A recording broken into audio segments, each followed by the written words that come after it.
আসসালামু আলাইকুম রহমতুল্লাহ বারাকাতুহ। প্রিয় বন্ধুরা, ইসলামী আন্দোলন বাংলাদেশ এবং পীর সাহেব চরমনাই শাহেখে চরমনাই তারা সবসময় ভারতের বিপক্ষে, ভারতের আগ্রাসনের বিপক্ষে সবসময় কথা বলেছেন। ভারতের আধিপত্যবাদের বিরুদ্ধে সবসময় সোচ্চার ছিলেন মাঠে ময়দানে।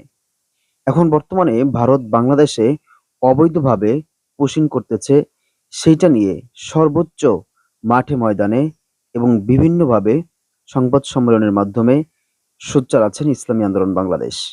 এবার ভারতকে হুঁশিয়ারি দিয়ে শাহেখে চরমোনাই পুশিনের বিরুদ্ধে গুরুত্বপূর্ণ লম্বা বক্তব্য দিলেন। চলুন আমরা শাহেখে চরমোনাইয়ের সেই সুন্দর বক্তব্যটি শুনে আসি এবং বেশি বেশি ভিডিওটি শেয়ার করে দেই।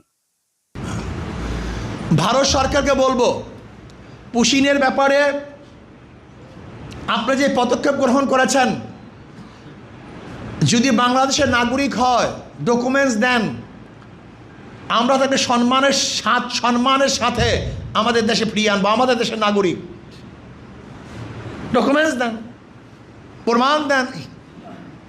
আমরা আমাদের দেশের নাগরিককে সম্মানের সাথে গলায় মালা পরিয়ে তারপর আমরা গ্রহণ করব। আমরা চাই বাংলাদেশের ঋষি, কামার, মজদুর, চাষি, জেলে, মেতর, যেই হোক না কেন, সে টোকাই হোক না কেন, যদি বাংলাদেশের নাগরিক হয় আমরা তাকে শ্রদ্ধা করব, সম্মান করব। সে আমাদের দেশের নাগরিক, আমাদের ভাই, তার সম্মান আছে, ইজ্জত আছে। কিন্তু ডকুমেন্টস ব্যতীত যদি আপনার দেশের নাগরিক বা অন্য দেশের নাগরিক আমাদের দেশে পুশিং করতে চান, ইনশাআল্লাহ আমাদের সৈনিকদের সাথে বাংলাদেশের প্রত্যেকটা জনগণ সৈনিক হয়ে যাবে ইনশাআল্লাহ। আমাদের বিজিবির সাথে তারা কাজ করবে, সীমান্ত পাহারা দিবে। আপনি ভেবেছেন এ দেশ দখল করবেন, বাংলাদেশের মানচিত্র উঠিয়ে দিবেন, বাংলাদেশ কোনো মানচিত্র থাকবে না? আমি প্রশ্ন করতে চাই, এই কথা বলার অধিকার আপনাকে কে দিয়েছে?